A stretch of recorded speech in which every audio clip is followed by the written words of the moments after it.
Chapter 18. Annabeth does obedience school. We stood in the shadows of Valencia Boulevard, looking up at gold letters etched in black marble.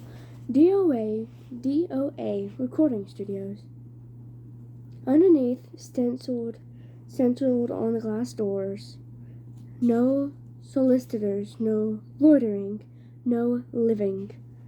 It was almost midnight, but the lobby was brightly lit and full of people.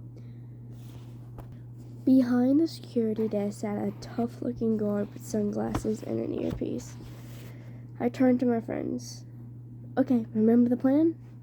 The plan. Grover gulped. Yeah, I love the plan. Annabeth said, What happens if the plan doesn't work? Don't think negative. Right, she said. We're entering the land of the dead, and I shouldn't think negative. I took the pearls out of my pocket, the 3 milky spears the Nereid had given me in Santa Monica. They didn't seem like much of a backup in case something went wrong.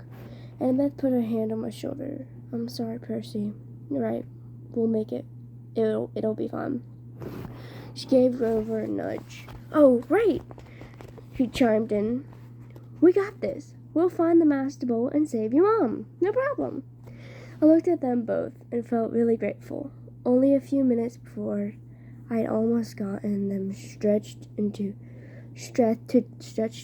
deluxe waterbeds, and now they were trying to be brave for my sake, trying to make me feel better. I slipped the pearls back in my pocket. Let's whoop some underworld butt. We walked inside the DOA lobby. Muzak played softly on hidden speakers. The carpet and walls were steel gray. Pencil cactuses grew in the corners like skeleton hands. The furniture was black leather, and every seat was taken. There were people sitting on couches, people standing up, people staring out the windows, or waiting for the elevator. Nobody moved, or talked, or did much of anything. Out of the corner of my eye, I could see them all just fine. But if I focused on any one of them in particular, they started looking transparent. I could see right through their bodies. The security guard's desk was a raised podium, so we had to look up at him. He was tall and elegant, with chocolate-colored skin and bleached blonde hair, shaved military style. He wore tortoiseshell shades and a silk Italian suit that matched his hair. A black rose was pinned to his label under a silver name tag. I read the name tag, then looked at him in bewilderment. Your name is Chiron? He leaned across the desk. I couldn't see anything in his glasses except my own reflection. But his smile was sweet and cold, like a python's, right before it eats you. What a precious young lad. He had a strange accent, British, maybe? But also as if he'd learned English as a second language. Tell me, mate, do you look like a centaur? No. Sir, he added smoothly. Sir, I said. He pinched the name tag and ran his finger under the letters. Can you read this, mate? It says Charon. Say it with me, Charon. Charon. Amazing. Now, Mr. Charon. Mr. Charon, I said. Well done. He sat back. I hate being confused with that little horseman. And now, how may I help you, little dead ones? His question caught in my stomach like a fastball. I looked at Annabeth for support. We want to go to the underworld, she said. Karen's mouth twitched. Well, that's refreshing. It is? She asked, straightforward and honest. No screaming. No, there must be a mistake, Mr. Karen. He looked over at us. He looked us over. How did you die, then? I nudged Grover. Oh, he said, drowned. In the bathtub. All three of you? Karen asked. We nodded. Big bathtub. Karen looked mildly impressed. I suppose you don't have any coins for passage? Normally with adults, you see, I could charge you American Express or at the ferry price to your less capable. But with children, alas, you never die prepared. Suppose you'll have to take a seat for a few centuries.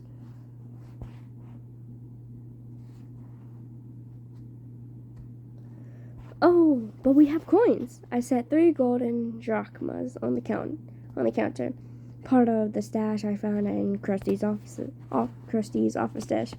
Well, now, Karen moistened his lips. Real drachmas. Real golden drachmas. I haven't seen these in... His fingers hovered greedily over the coins. We were so close.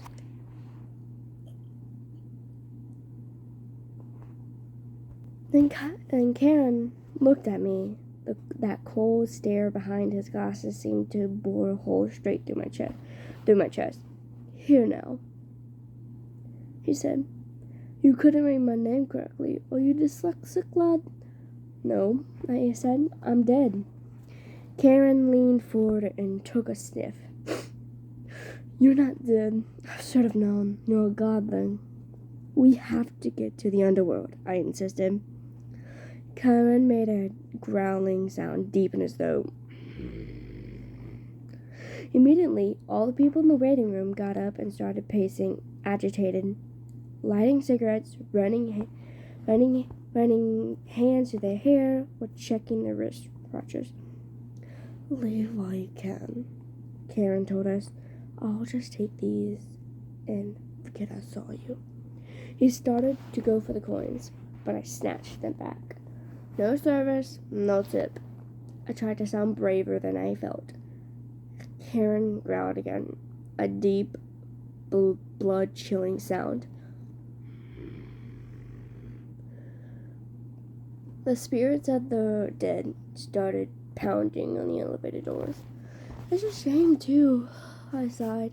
We had more to offer. I held up the entire bag from Krusty's stash. I took out a fistful of drachmas and let the coins spill through my fingers. Karen's growl changed to something more like a lion's purr. Do you think I can be godling? Just out of curiosity. How much have you got there? A lot, I said. I bet Hades doesn't pay you well enough for such hard work. Oh, you don't know the half of it. Would you like to babysit these spirits all day? Always, please don't let me be dead. Or, please let me cross for free. I hadn't had a pay raise in 3,000 years. Do you imagine suits like these come cheap? You deserve better, I agreed. A little appreciation, respect, good pay.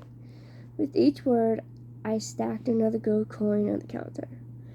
Karen glanced down at his silk Italian jacket, as if imagining himself in something even better. I must say, lad, you're making some sense now. Just a little.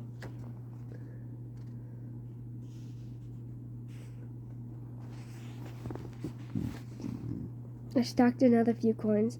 I could mention a pay raise while talking to Hades. He sighed. The boat's almost full anyway. I might as well add you 3 on and be off. He stood up, scooped up my money, and said, come along. We pushed through the crowd of waiting spirits who started grabbing at our clothes like the wind, their voices whispering things I couldn't make out. Karen shoved them out of the way, grumbling, freeloaders. He escorted us into the elevator, which was already crowded with souls of the dead, each one holding a green boarding pass. Karen grabbed 2 spirits who were trying to get on with us and pushed them back into the lobby. Right, now no one get any ideas while I'm gone, he announced to the waiting room. And if anyone moves the dial of my easy listening station again, I'll make sure you're here for another 1,000 years. Understand? He shut the doors. He put a key card into a slot in the elevator panel, and we started to descend. What happens to the spirits waiting in the lobby? Annabeth asked. Nothing, Karen said. For how long? Forever. Or until I'm feeling generous. Oh, she said. That's fair. Karen raised an eyebrow. Whoever said death was fair? Yeah, whoever said death was fair, young miss. Wait until it's your turn. You'll die soon enough. Where you're going. We'll get out alive, I said. I got a sudden dizzy feeling. We weren't going down anymore, but forward. The air turned misty. Spirits around me started changing shape. Their modern clothes flickered turning into gray hooded robes. The floor of the elevator began swaying. I blinked hard. When I opened my eyes, Karen's creamy Italian suit had been replaced by a long black robe. His tortoiseshell glasses were gone. Where his eyes should have been were empty sockets, like Ares' eyes, except Karen's were totally dark, full of night and death and despair. He saw me looking and said, Well?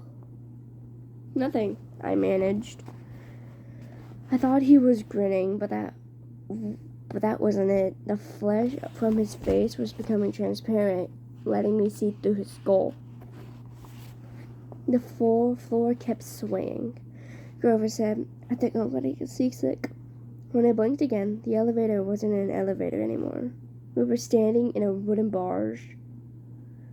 Karen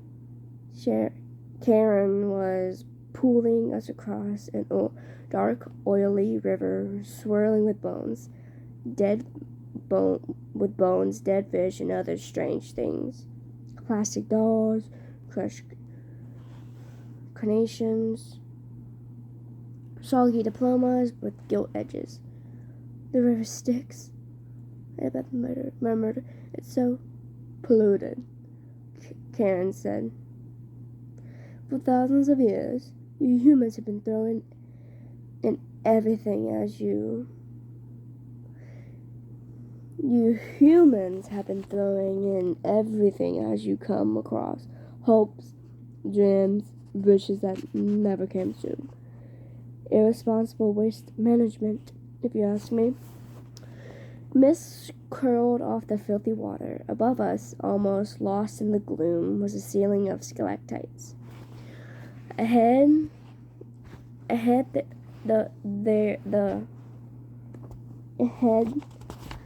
far shore glimmered with greenish light, the color of poison. Panic closed up in my throat. What was I doing? What was I doing here? These people around me, they were dead. Annabeth grabbed a hold of my hand. Under normal circumstances, this would have embarrassed me. But I understood how she felt. She wanted reassurance that somebody else was alive on this boat. I found myself muttering a prayer, though I wasn't quite sure who I was praying to. Down here, only one God mattered, and he was the one I had come to confront. The shoreline of the underworld came into view. Craggy rocks and black volcanic sand stretched inland about 100 yards to the base of a high stone wall, which marched off in either direction as far as we could see. A sound came from somewhere nearby in the green gloom, echoing off the stones, the howl of a large animal. All through face is hunger, Karen said. His smile turned skeletal in the greenish light. Bad luck for you, goblins. The bottom of our boat slid onto this black sand. The dead began to disembark. A woman holding a little girl's hand, an old man and an old woman hobbling along arm in arm. A boy no older than I was shuffling silently along in his gray robe. Karen said, "I wish you luck, mate, but there isn't any down here. Mind you, don't forget to mention my pay raise." He counted our golden coins in his pouch, then took up his pole. He warbled something that sounded like a Barry Malawi song as he ferried the empty barge back across the river. We followed the spirits up a well-worn path. I'm not sure what I was expecting. Pearly gates or a big black portcullis or something. But the entrance to the underworld looked like a cross between airport security and the Jersey Turnpike. There was 3 separate entrances under one huge black archway that said, "You are now entering Erebus." Each entrance had a pass-through metal detector with security cameras mounted on top. Beyond this were toll booths manned by black-robed ghouls like Karen. The howling of a hungry animal was really loud now, but I couldn't see where it was coming from. The 3-headed dog, Cerberus, who was supposed to guard Hades' door, was nowhere to be seen. The dead queued up in 3 lines, 2 marked attendant on duty and 1 marked easy death.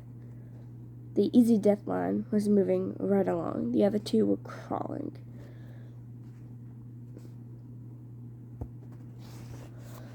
"What do you figure?" I asked Annabeth. "The fast line must go straight into the asphodel fields." She said, "No contest.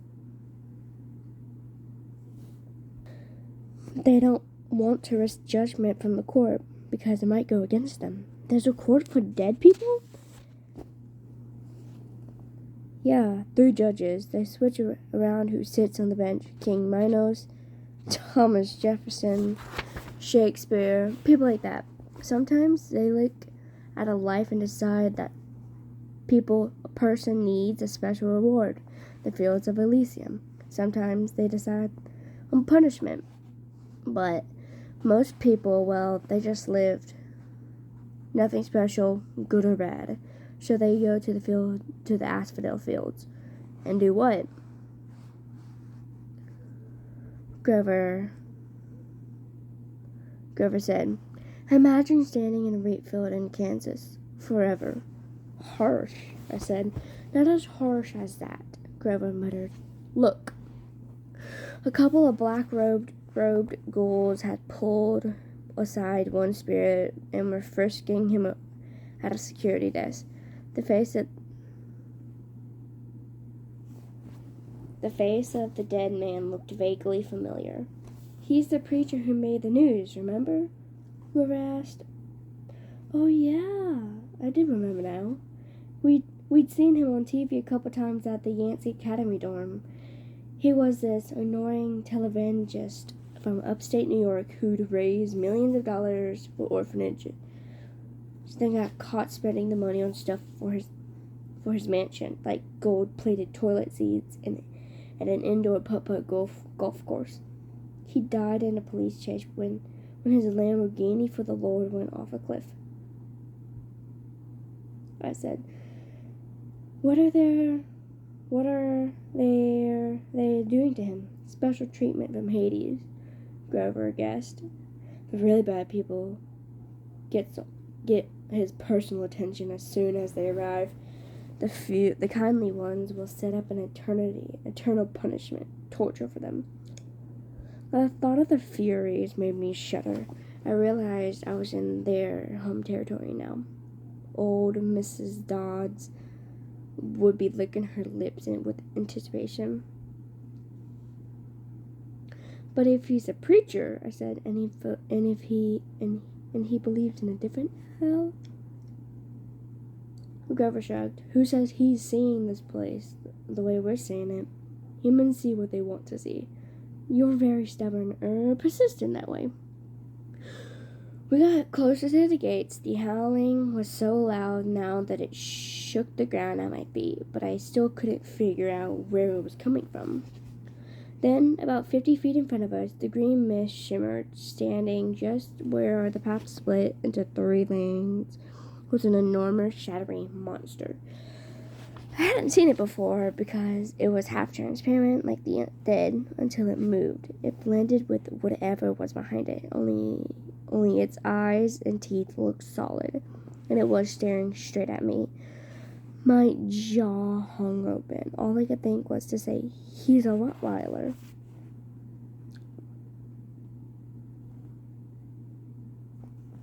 I had always imagined Cerberus as a big black mastiff, but he was obviously a purebred Rottweiler, except, of course, that he was twice the size of a woolly mammoth, mostly invisible, and had 3 heads.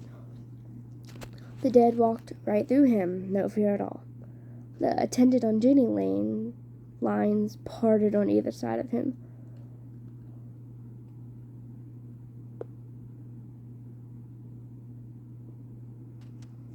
The easy death spirits walked right between his front paws and under his belly, which they could do without even crouching. "I'm starting to see him better," I muttered. "Why is that?" I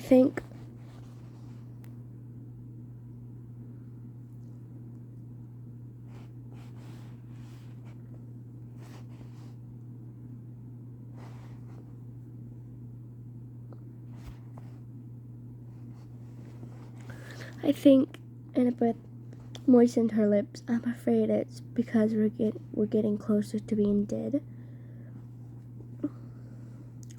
The dog's middle head craned toward us. It sniffed the air and growled. "It can smell the living," I said. "But that's okay," Grover said, trembling next to me, "because we have a plan." "Right," Annabeth said. I never heard her voice quite so small. "A plan." We moved toward the monster. The middle head snarled at us, then barked so loudly my eyeballs rattled. "Can you understand it?" I asked Grover. "Oh yeah," he said. "I can understand it." "What is it saying?" "I don't think humans have a full little word for that. But that translates exactly." I took the big stick out of my backpack. At bedpost, I had broken off Krusty's Safari Deluxe floor model. I held it up and tried to channel happy dog thoughts towards Cerberus. Apollo commercials, cute little puppies, fire hydrants. I tried to smile, like I wasn't about to die. "Hey, big fella," I called up. "I bet they don't play with you much." Growl. "A good boy," I said weakly. I waved the stick. The dog's middle head followed the movement. The other 2 heads trained their eyes on me, completely ignoring the spirits. I had Cerberus' undivided attention. I wasn't sure that was a good thing. "Fetch!"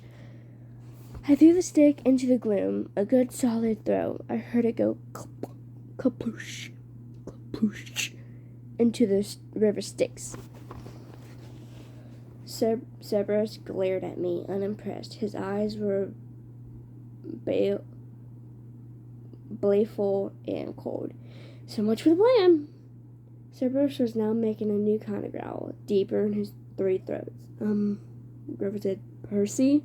"Yeah?" "I just thought you'd want to know."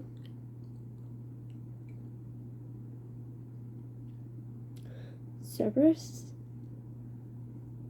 "He's saying we've got 10 seconds to pray to the god of our choice. After that, well, he's hungry." "Wait!" Annabeth said, She started rifling through her pack. "Uh-oh," I thought. 5 seconds, Grover said. "Do we run now?" Annabeth produced a red rubber ball the size of a grapefruit. It was labeled Waterland Denver Co.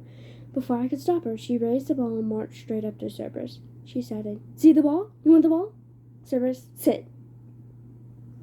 Cerberus looked as stunned as we were. All 3 of his heads cocked sideways, 6 nostrils dilated. "Sit," Annabeth called again. I was sure that at any moment she would become the world's largest milk-bone dog, Bistic. But instead, Annabeth licked his 3 sets of lips, shifted on his haunches, and sat immediately crushing a dozen spirits who had been passing underneath him in the easy death lane. The spirits made muffling hisses as they dissipated, like the air let out of tires. Annabeth said, "Good boy!" She threw Cerberus the ball. He caught it in his middle mouth. It was barely big enough for him to chew. The other head started snapping at the middle, trying to get the new toy. "Drop it," Annabeth said. Cerberus's head stopped fighting and looked at her. The ball was wedged between 2 of his teeth like a tiny piece of gum. He made a loud, scary whimper, then dropped the ball, now slimy and bitten nearly in half, at Annabeth's feet. "Good boy." She picked at the ball, ignoring the monster's spit all over it. She turned to us. "Go now. Easy Deathland. It's faster," I said. "But now," she ordered in the same tone she was using on the dog. Grover and I inched forward wearily. Cerberus started to growl. "Stay," Annabeth ordered the monster. "If you want the ball, stay." Annabeth whimpered, but he stayed where he was. "What about you?" I asked Annabeth as we passed her. "I know what I'm doing, Percy," she muttered. "At least, I'm pretty sure." Grover and I walked between the monster's legs. "Please, Annabeth," I prayed, "don't tell him to sit again." We made it through. Cerberus wasn't any less scary, looking from the back. Annabeth said, "Good dog." She held the tattered red ball and probably came to the same conclusion I did. If she rewarded Cerberus, there'd be nothing left for another trick. She threw the ball anyway. The monster's left mouth immediately snatched it up, only to be attacked by the middle head.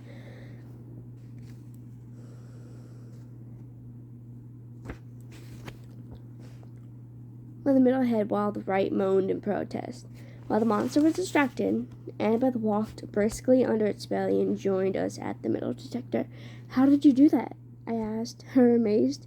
"Obedience school," she said breathlessly, and I was surprised to see those tears in her eyes.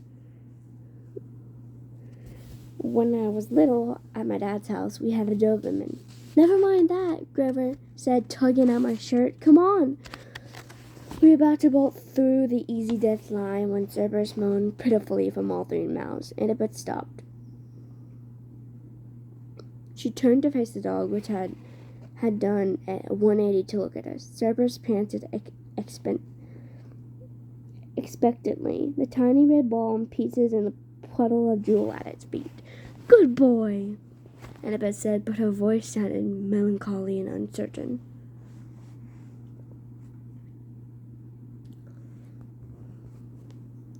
The monster's heads turned sideways, as if worried about her. "I'll bring you another ball soon," Annabeth promised faintly. "Would you like that?" The monster whimpered. I didn't need to speak dog to know Cerberus was still waiting for the ball. "Good boy. I'll come visit you soon. I promise." Annabeth turned to us. "Let's go." Grover and I pushed through the metal detector, which immediately screamed and set off flashing red lights. "Unauthorized possessions! Magic detected!" Cerberus began to bark. We burst through the easy death gate, which started even more alarms, and raced into the underworld. A few minutes later, we were hiding Annabeth in the rotten trunk of an immersed black tree as security ghouls scuttled past, yelling for backup from the Furies. Grover muttered, "Well, Percy, what have we learned today?" That three-headed dogs with red rubber balls over sticks? No. Whoever told me, "We've learned that your plans really, really bite." I wasn't sure about that. I thought maybe Annabeth and I had both had the right idea.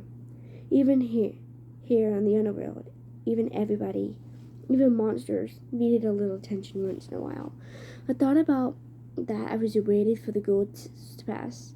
I pretended not to see Annabeth wipe a tear from his cheek as she listened to the mournful kneeling of Cerberus in the distance, longing for his new friend.